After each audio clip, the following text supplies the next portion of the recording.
And welcome back to the Cognitive Rampage tonight. Leo joining me a little later as always. I hope you got something out of the lesson there tonight. I know I did. Just talking about TSBT, I guess, or Transrational Structural Behavior Theory.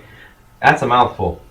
But just talking about that, it gets me, I guess, motivated, gets me enthusiastic. It's part of why I do what I do.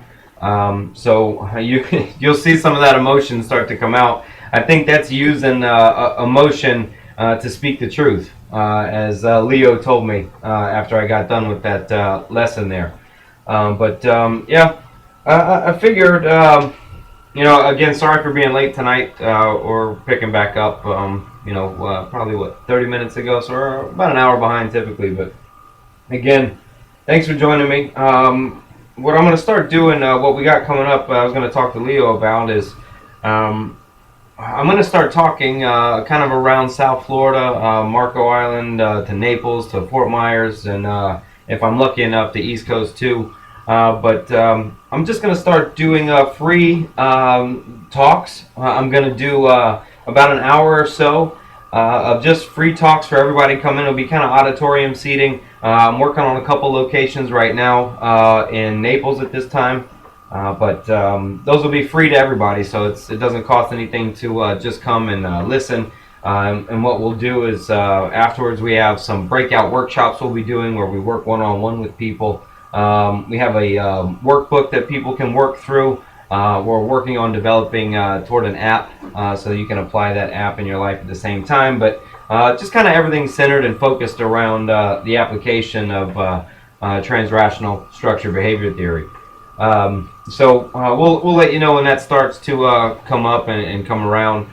Leo's also working on a speech that he's going to be doing. I say a speech, but a talk as well. Leo does more like an intimate room talk.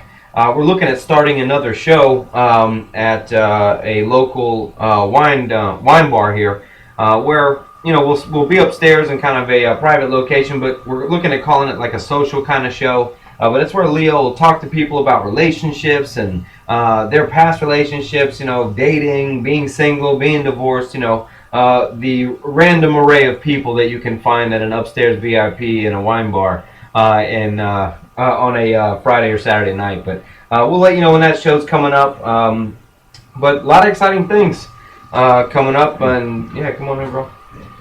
I know you heard me there talking about starting that show there. A lot of good stuff coming down. Yeah. Yeah. It should be a lot of fun. The stuff at the wine bar is going to be interesting. Yeah, I look forward to that. That should be really fun. I mean, we're trying to keep it upbeat like that, but just being able to sit up there kind of in an open mic. Yeah. More than likely, we're not bringing the cameras, so don't worry. We're just going to end up doing a podcast and uploading it, but just doing that podcast show, recording it, I think, live up there like that, where people can just sit down and say, hey, how's dating going? You here single? You here with a date? Yeah, we're on our first date. Exactly. No, that's sort of how I started a long time ago when I was in Chicago. Had a practice there, and I lived in Hyde Park and then out in Burridge. Chicago, how many patients were you running at that practice? You've told me a bunch of times ago. Yeah, it's a lot. I was seeing about 1,700 women a year for over 20 years, so it kept me busy. But the beginning stages of that was... To clarify, it said 1,700 women a year because you're a woman specialist, relationship specialist, and typically it's... as it turned out, I mean, I didn't set out to, just that's... right, you didn't set out to be a woman specialist. It ended up being the niche you found. I mean, tell me how that worked into what you do. To a large extent, about a large percentage of people that go to and seek therapy tend to be women, more so than men. But now, does that speak to the higher intelligence of the woman? Oh, I think that's part of it. But my wife's smarter than me, so. Well, they're just much more willing to process what they're feeling. Where men, our culture, sort of, you're supposed to suck it up and deal with it yourself, which is unhealthy. No, that's the way it is. No fear, no hurt, no cry. But I think as a result, it's largely word of mouth, and there's a lot of different populations in Chicago with sexual preferences and different people that are working from the soccer moms to the corporate executive, and you have a lot of different issues spanning what it means to be a woman, and I through You word of definitely mouth offer a and from that standpoint. I'll definitely offer a different perspective from that standpoint. Yeah, I mean, I'm told I can. As an objective as it gets. Well, one of the best compliments I ever got is I was told I can also think like a woman, which I took that as a compliment. Absolutely. So, but as a result, the referral base continued, the diversity of issues continued, and I saw it as a specialty in and of itself because the issues are so unique onto that population. I mean, women have probably by far the toughest road to hoe because they're meant to be all things to everybody. Caregiver, nurturer, provider, parent, daughter, spouse. It goes on, but every one of those roles have a different set of expectations. Mm-hmm. There's no doubt that there's very complicated specific roles to males and females and what they experience in their lives, especially with the different social influences and now the ever expanding cultural differences or influences based on what society deems. I think I'm happy to see those lines being unblurred and just being removed. Yeah, it's it's starting to cross over. It's long overdue, and way. But I mean, there still needs to be a lot of gains, with equal pay and things that are out there. It's it's unbelievable. Yeah, equal pay is definitely more. And that just led me to develop relationships in a way that it helped because I was able to see, to the extent of my own experience, what a man's perspective is. And then, and intuitively, working with that many women and always having that ability to some extent, I became very sensitive to those emotions that are coming along with those truths that they have to deal with. So that led me to deal with the relationships, and because I can think from those two perspectives, so it was very helpful. But most of my issues are individual, and relationship counseling should tell people if you're having that issue, I can see you both together certainly to process issues, or I can see one of you individually, but I can't see both because of the potential conflict of interest. So I've been getting a lot of calls lately, so I thought I'd throw that out there. The conflict of interest being what I may have to do to support you may not be in the other person's best interest, and vice versa. So to have two people that are experiencing conflicts, you can't possibly attend to both of their needs equally and be effective or ethical in the process. So that's why I went down that road. But getting back, that was sort of tangential there. Getting back to what we were talking about is... No, I think it's good to clear that up because look, as you start to, expand, we are making the changes on the site, so we're not specifically advertising the women's specialist thing. I think that is almost, it's a given based on the field almost to a point, but where your specialties lie and your background lies, it fits perfectly, and so that's why I don't think the tangentials. No, I think that's that's an explanation needed. And you were saying where this started is, when I just was starting my practice, there was a local sort of blues jazz club. What year era? We don't have to go back to those years. But I'm trying to get the time we're in Chicago. It's 19. It's probably in the late 80s. All right, late 80s. Okay. And so this jazz / blues club is just down the street, and I would just go there sometimes and knew some people there, and we got to talking, and like Chicago's a really interesting place because you have so much cultural diversity, and they're open to processing ideas intellectually, philosophically, whatever. So it's, you sit down and people would just join the conversation, and it got to be where, well, let's get together, next Tuesday, and that's where the social sessions came from, and I got to know, quite a few people that way. And that's really was the foundation of where my practice started to build in Northwest Indiana, where it was located, which is about 30 minutes from downtown Chicago. But it's pretty cool. I think they'll like that. And then what you're bringing is the opportunity to see how motivation and team therapy sort of link together.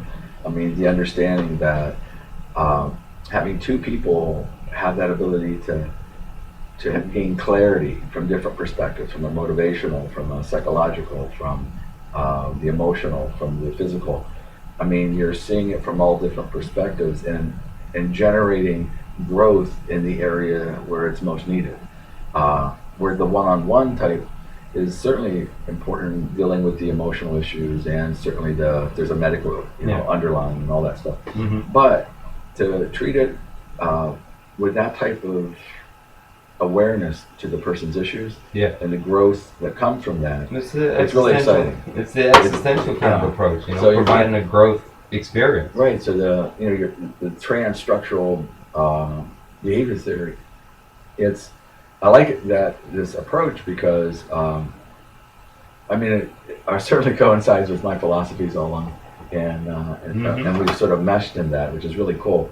But I mean, the bottom line to everything is, and that's why we partnered. That's why we partnered on the theory. Exactly. Is that the expansion of the philosophies and wiring are the same. And it's a very I mean, you just picked up the Albert Ellis book, right? Yeah. And come show it off to me, signed by Albert Ellis, by the way. All right. What was it? No, you got to show it off. Okay. Okay. All right. Yeah. Bring me the Albert Ellis book, signed by him. But I mean, Ellis speaks a lot to the philosophies that are entwined with what you believe and how you practice and my philosophies and how I live my life too. Well, I mean, it's visceral. I mean, it's part of who you are. But that sharing, though, that sharing experience is what I like, is because others have that same energy, that same. That's what I talk about when I talk to people, is that when you open yourself up to be humble enough to pull and learn from other people, that they can share those experiences with you, and you can connect with those people. And even the most unlikely person, you may find similar wiring in a piece and find a philosophy of theirs or a truth of theirs that you identify with. Absolutely. No, it's exciting when you find people with similar wiring. But you can't have the expectation of these people either to be like, of course, no pedestals, no I expect.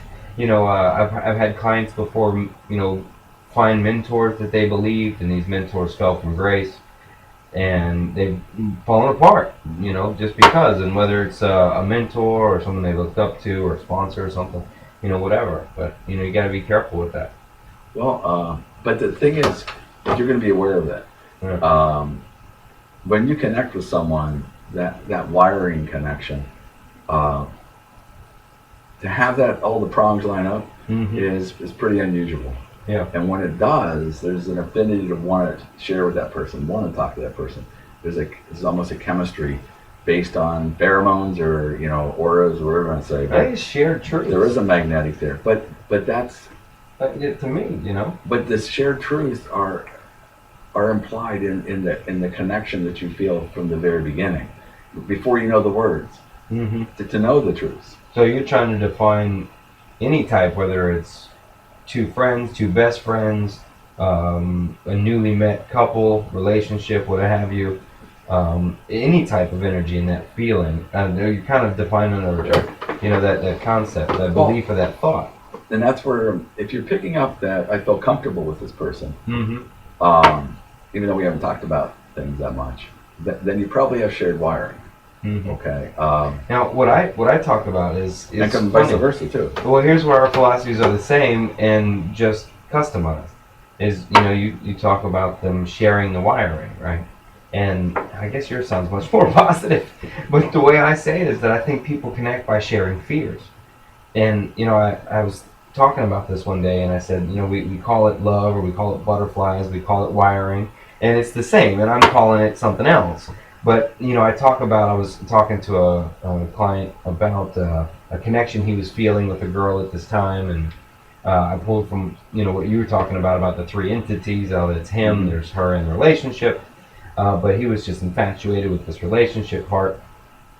And understanding that, being infatuated with the relationship itself is really what you're getting attracted to and falling in love with, is that piece or that perception of what it is, And I would say it's the potential what you think it could be.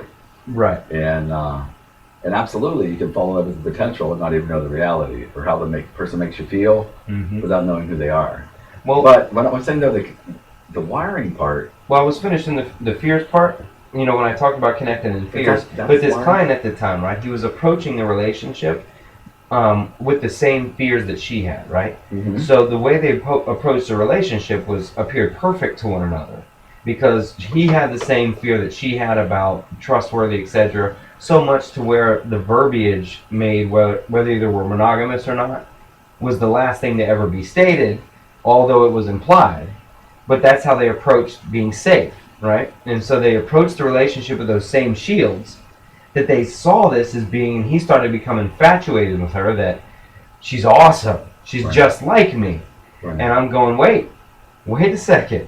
You're sharing a fear with her, right? So when you sit in foxholes with people, essentially, and take fire, right? People connect in fears, right? We bond over those fears. And one of the metaphors I talk about is, it's left field, right? But let aliens attack our entire planet tonight, and the Gaza Strip will be peaceful. See? And what I'm saying is that when it's attacked like that, you follow me, right? Yeah. It's when you share that same fear, right? Everyone on Earth may share that fear of death. Let's say we're attacked, right? So we find that share of fear, and all of a sudden, religious differences, belief differences, even guilt and revenge go away when you share in the strength of these fears. Yeah. But it doesn't sound romantic saying, don't forget the fear. I fell in fear, instead of I fell in love, right? Well, but you're also then saying that you have the same wiring as it relates to shared hurts, which it means that's then opposites attract, but they don't last. The person that's like you has the longest potential. Unless I think if the opposites are aware of the opposites.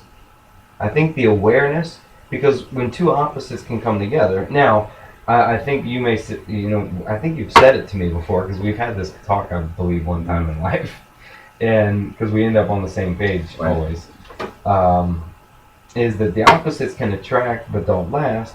But I think if the opposites that attract are aware of the strengths and the weaknesses and the limitations, and understand that their partner can share in those or lift them up in those, and is willing to be humble enough to allow that, then I think two opposites are stronger than two similars. Yeah, but you're talking about a continuum. Okay. How opposite? Constant awareness has to be on the forefront, though, between the opposites. But if the opposites involve intolerables, I mean, if they're false, that's come it. From that, and I swear, I think you said that like a year or 2 years ago to me. The same thing. And you're right. And I'm right and you are. And you're right to say that's true if the opposites are intolerables, right? You're okay. So if one person's a smoker, the other one's not, and say the other one smoking is intolerable, right? So they may still feel a connection or withdrawal. They may share the same fears, but the fears that they share between each other, hers is intolerable. Right. Well, I mean, and there's always going to be faults, but the intolerables cause resentment. Resentments erode away emotions, and things unravel. But yeah, there's always going to be shared differences. Sure. But if there aren't intolerables, and based on what I tend to think of it, in other words, if that person satisfies what you need, if they're okay with you sharing your life, not giving your life, like we talked about this last session. So truly, two opposites may appear opposite, but that inner core is truly similar. Yeah, that's where that chemistry and the wiring. And that's the wire. Yes. And but if they have a situation where one person is trying to accommodate the other person, in other words, it depends on a person's adaptability, their resiliency, their spontaneity, their creativity, their intelligence. Some people are adaptable to that other person's differences, and they can learn to love the differences. Yeah. Okay. Other people are not that flexible, or not that adaptable, or not that resilient. So, but ultimately, if you have shared fears, if you have shared hurts, shared joys, whatever it is, why you're feeling that compatibility also comes from the shared wiring. So in other words, you have all these prongs that line up. One of them's fear. Okay, so, and one of them's hurt, one of them's joy, one of them's confusion. Dreams. So you think of every aspect of who you are and assign a prong to that. Mm-hmm. And if that other person, the prongs line up, in other words, you can plug that together. Mm-hmm. It's awesome. I love the extended metaphors because, and I do the bubbles. Yeah. You and them, how many bubbles, their bubbles, do you share them? Do your bubbles grow or do they delete? That's right. Right? You should add bubbles to your life. I stole that from my mom one day. Oh. I think I was, talking about an ex relationship at one point, and it was brilliant. I use my grandma's statements a lot too, but I mean, you have the prongs. I love that. It's true though. Well, what happens though, someone who is, let's say you have prongs A through Z. Right. An A through Z can pretty much adapt to anybody. If they run into an A through K, no problem. A through K is euphoric. All theirs are met, but unfortunately the A through Z has had to compromise. Yeah. And even though A through K hasn't done anything wrong, but after a while, they don't satisfy what the A through Z needs to fully realize their own potential. And so that's why you have to be careful of that compatibility and the wiring.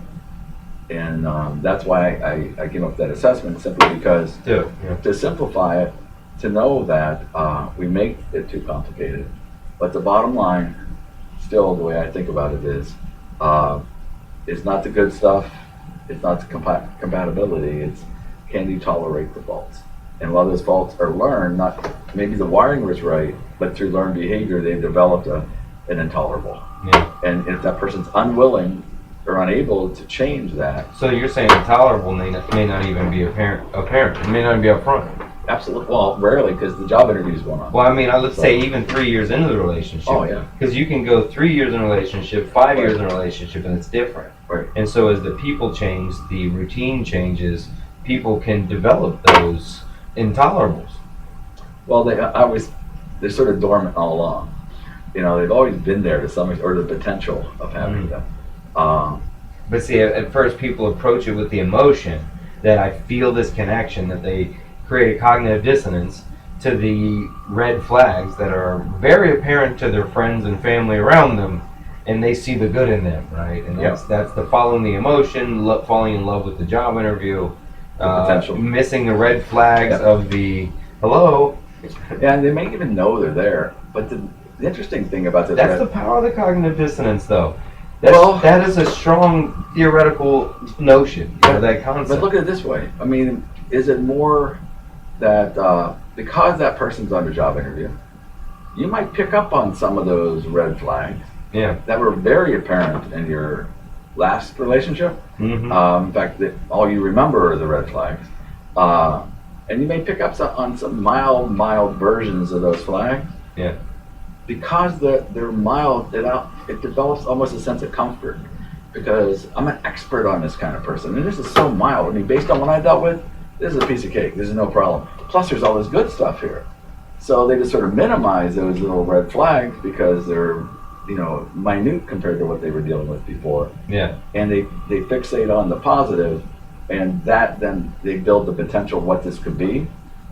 But once the job interview's over, some of that, the window dressing comes down, and those really mild flags that sort of made them comfortable because they had all coping skills already set up to deal with those. Yeah. Now those start to magnify, and the good stuff starts to go down. The faults start to. Next thing you know, you're with the same person. Face has changed, name has changed, but I'm in the same situation. And that's when the job interview's over. Yeah, definitely. Well, I mean, I hate cutting this show short, but I want to be home when Morgan gets Congratulations. Morgan's first game. Yeah, she won. Got a kill in, too. I had a chance to catch it, and she was like poetry in motion. Amazing. Yeah, man. I like that. That's her new tagline, maybe.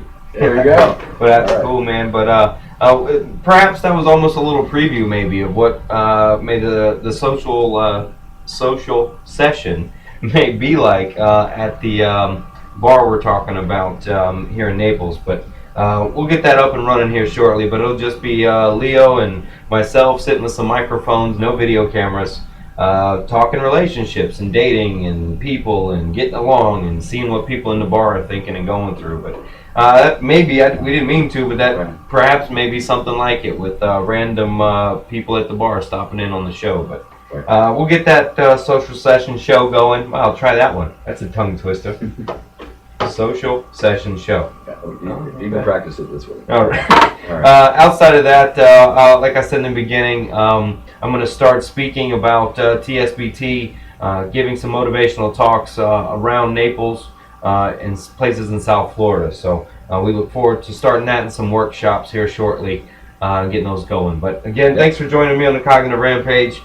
You can find Leo and myself at truthnautemotion.com. He's a counselor, therapist, women's specialist, relationship specialist in my opinion as well. I'm available for life transition, any type of transition you might be in, or just trying to look for growth or motivation in life. You can find me at truthnautemotion.com as well. Again, I'll see you next Thursday. If she doesn't have a game, it should be at 6:30, but we'll see you next time. Take care.